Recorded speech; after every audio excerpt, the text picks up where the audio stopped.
Everybody, welcome back to our channel. ఈరోజు వీడియోలో మనం మన డైలీ లైఫ్లో యూస్ చేసే కొన్ని వర్డ్స్ అండ్ సెంటెన్సెస్ని ఇంగ్లీష్లో ఏ విధంగా చెప్పాలో ఈ వీడియోలో తెలుసుకుందాం. వీడియోని స్కిప్ చేయకుండా ఎండ్ వరకు చూడడానికి ప్రయత్నించండి. ఇలాంటి వీడియోస్ మన ఛానల్లో చాలానే ఉన్నాయి, వాటిని కూడా మీరు ఒకసారి ప్లేలిస్ట్లోకి వెళ్ళి చూసేయండి. వీడియో కనుక నచ్చినట్లయితే లైక్ చేయండి, షేర్ చేయండి. అలాగే మరిన్ని ఇంట్రెస్టింగ్ వీడియోస్ కోసం నా ఛానల్ని మీరు సబ్స్క్రైబ్ చేయండి. ఇప్పుడైతే మనం టాపిక్లోకి వెళ్ళిపోదామా? Let's get into the topic. First one is నేను నా తప్పు తెలుసుకున్నాను. నేను నా తప్పు తెలుసుకున్నాను. జనరల్గా మనం ఇలా అంటూనే ఉంటాం కదా. సో దీన్ని ఇంగ్లీష్లో I have realized my mistake. I have realized my mistake. Realized అంటే తెలుసుకున్నాను అని, లేదా రియలైజ్ అయ్యాను అని అంటుంటారు కదా, దాన్ని మనం రియలైజ్ అని అంటాం. సో నేను నా తప్పు తెలుసుకున్నాను అంటే I have realized my mistake. Next one is అతనికి ఏమీ తెలియదు. అతనికి ఏమీ తెలియదు. సో దీని ఇంగ్లీష్లో he doesn't know anything. He doesn't know anything అంటే అతనికి ఏమీ తెలియదు అని. నెక్స్ట్ వన్ ఈస్ ఇది అంత తేలికైన పని కాదు. ఇది అంత తేలికైన పని కాదు అంటే ఇది అంత ఈజీ అయిన పని కాదు అని, అంటే ఇది చాలా కష్టం, ఇది అంత ఈజీ కాదు అని. సో దీన్ని ఇంగ్లీష్లో it is not an easy task. It is not an easy task అంటే ఇది అంత తేలికైన పని కాదు అని. నెక్స్ట్ వన్ ఈస్ నా ఆదాయం చాలా తక్కువ. నా ఆదాయం చాలా తక్కువ. సో దీన్ని ఇంగ్లీష్లో my income is very low. My income is very low అంటే నా ఆదాయం చాలా తక్కువ అని. నెక్స్ట్ వన్ ఈస్ మీరు ఇక్కడ ఎంతకాలం ఉండగలరు. మీరు ఇక్కడ ఎంతకాలం ఉండగలరు అంటే ఎన్ని రోజులు ఇక్కడ మీరు ఉండగలరు అని. సో దీన్ని ఇంగ్లీష్లో how long can you stay here.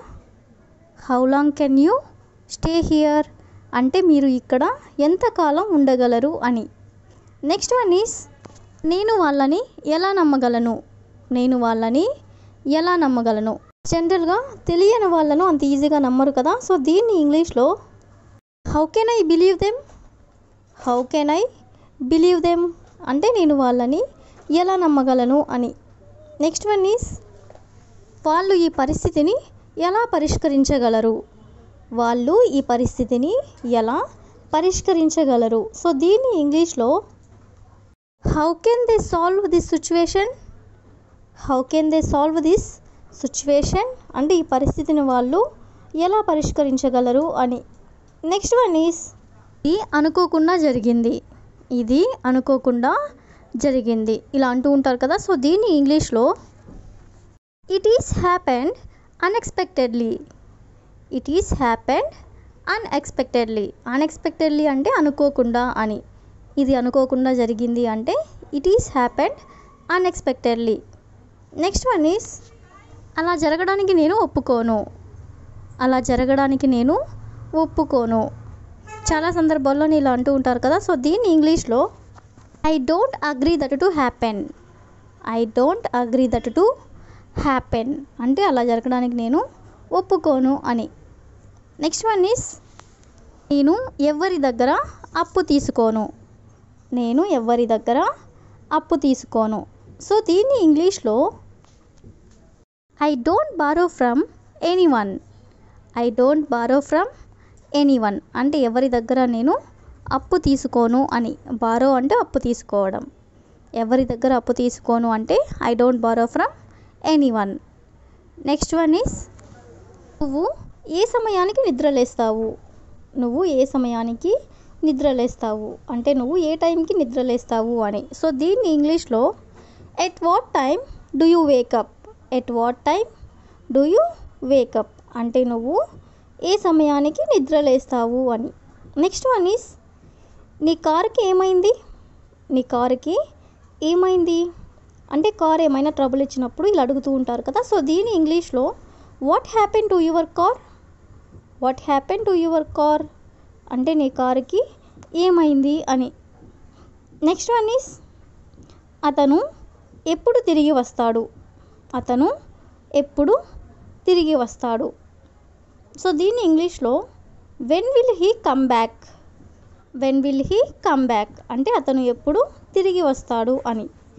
Next one is నీకు అర్థమైందా.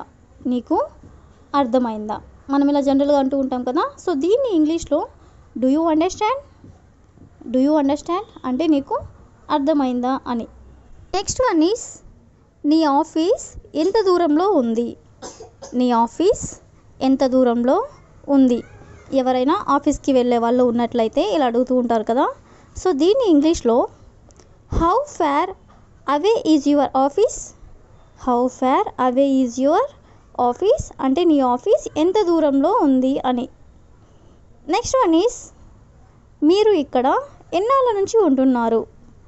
మీరు ఇక్కడ ఎన్నాళ్ళ నుంచి ఉంటున్నారు. సో దీన్ని ఇంగ్లీష్లో how long have you been here. How long have you been here అంటే ఇక్కడ మీరు ఎన్నాళ్ళ నుంచి ఉంటున్నారు అని. నెక్స్ట్ వన్ ఈస్ మీకు ఎంతమంది పిల్లలు ఉన్నారు. మీకు ఎంతమంది పిల్లలు ఉన్నారు. How many children do you have. How many children do you have అంటే మీకు ఎంతమంది పిల్లలు ఉన్నారు అని. నెక్స్ట్ వన్ ఈస్ టైం ఎంత అయ్యింది. టైం ఎంత అయ్యింది. జనరల్గా మనం ఎవరినైనా ఇలా అడుగుతూనే ఉంటాం కదా. సో దీన్ని ఇంగ్లీష్లో what's the time. What's the time అంటే టైం ఎంత అయ్యింది అని. నెక్స్ట్ వన్ ఈస్ నీ పుట్టినరోజు ఎప్పుడు. నీ పుట్టినరోజు ఎప్పుడు అంటే నీ బర్త్డే ఎప్పుడు అని. సో దీన్ని ఇంగ్లీష్లో when is your birthday. When is your birthday అంటే నీ పుట్టినరోజు ఎప్పుడు అని. నెక్స్ట్ వన్ ఈస్ నీ వయసు ఎంత. నీ వయసు ఎంత. సో దీన్ని ఇంగ్లీష్లో how old are you. How old are you అంటే నీ వయసు ఎంత అని. నెక్స్ట్ వన్ ఈస్ నువ్వు ఎక్కడ నుంచి వచ్చావు. నువ్వు ఎక్కడ నుంచి వచ్చావు. సో దీన్ని ఇంగ్లీష్లో where are you from. Where are you from అంటే నువ్వు ఎక్కడ నుంచి వచ్చావు అని. దయచేసి మళ్ళీ నాకు కాల్ చేయండి. దయచేసి మళ్ళీ నాకు కాల్ చేయండి. మనం బిజీగా ఉన్నప్పుడు ఎవరైనా కాల్ చేస్తే ఇలా అంటూ ఉంటాం కదా. సో దీన్ని ఇంగ్లీష్లో please call me later. Please call me later అంటే దయచేసి నాకు మళ్ళీ కాల్ చేయండి అని. నెక్స్ట్ సెంటెన్స్ ఈస్ చెప్పనవసరం లేదు. చెప్పనవసరం లేదు మనకి ఎవరైనా ఏదైనా చెప్తున్నప్పుడు మనకు నచ్చకపోతే మనం ఇలా అంటూ ఉంటాం కదా. సో దీన్ని ఇంగ్లీష్లో need not to say. Need not to say అంటే చెప్పనవసరం లేదు అని. నెక్స్ట్ వన్ ఈస్ నేను మీ పేరు తెలుసుకోవచ్చా. నేను మీ పేరు తెలుసుకోవచ్చా. కొత్త వాళ్ళు ఎవరైనా మనకి పరిచయం అయినప్పుడు మనం ఇలా అడుగుతూ ఉంటాం. సో దీన్ని ఇంగ్లీష్లో may I know your name. May I know your name అంటే మీ పేరు నేను తెలుసుకోవచ్చా అని. నెక్స్ట్ వన్ ఈస్ ఇక్కడ ఉండు. ఇక్కడ ఉండు. ఇక్కడ ఉండు నేను ఇప్పుడే వస్తాను అని ఇలా అంటూ ఉంటారు కదా. సో దీన్ని ఇంగ్లీష్లో స్టే హియర్. స్టే హియర్ అంటే ఇక్కడ ఉండు అని. నెక్స్ట్ వన్ ఆమె చాలా ధైర్యవంతురాలు. ఆమె చాలా ధైర్యవంతురాలు. She is very courageous. She is very courageous. Courageous means ధైర్యవంతురాలు అని. నెక్స్ట్ సెంటెన్స్ మీరు అతన్ని గుర్తించగలరా. మీరు అతన్ని గుర్తించగలరా. Can you recognise him. Can you recognise him అంటే మీరు అతన్ని గుర్తించగలరా అని. నెక్స్ట్ వన్ ఆమె చాలా సున్నితమైనది. ఆమె చాలా సున్నితమైనది. She is very sensitive. She is very sensitive అంటే ఆమె చాలా సున్నితమైనది అని. నెక్స్ట్ వన్ ఆమె చాలా కష్టపడి పనిచేస్తుంది. ఆమె చాలా కష్టపడి పనిచేస్తుంది. దీని ఇంగ్లీష్లో she works very hard. She works very hard అంటే ఆమె చాలా కష్టపడి పనిచేస్తుంది అని. నెక్స్ట్ సెంటెన్స్ అతను చాలా నమ్మదగినవాడు. అతను చాలా నమ్మదగినవాడు. He is very trustworthy. He is very trustworthy అంటే అతను చాలా నమ్మదగినవాడు అని. అదేవిధంగా అతను చాలా ఉత్సాహవంతుడు. అతను చాలా ఉత్సాహవంతుడు. He is very enthusiastic. He is very enthusiastic. Enthusiastic అంటే ఉత్సాహవంతుడు అని. నెక్స్ట్ వన్, ఆమె ప్రతి ఉదయం దేవుడిని పూజిస్తుంది. ఆమె ప్రతి ఉదయం దేవుడిని పూజిస్తుంది. సో దీని ఇంగ్లీష్లో she worships God every morning. She worships God every morning అంటే ఆమె ప్రతి ఉదయం దేవుడిని పూజిస్తుంది అని. ది లాస్ట్ సెంటెన్స్ ఈస్ నేను ఇప్పుడే తిన్నాను. నేను ఇప్పుడే తిన్నాను. I have eaten just now. I have eaten just now అంటే నేను ఇప్పుడే తిన్నాను అని. ఆమెను అడగడం వల్ల ప్రయోజనం లేదు. ఆమెను అడగడం వల్ల ప్రయోజనం లేదు. సో దీని ఇంగ్లీష్లో there is no use in asking her.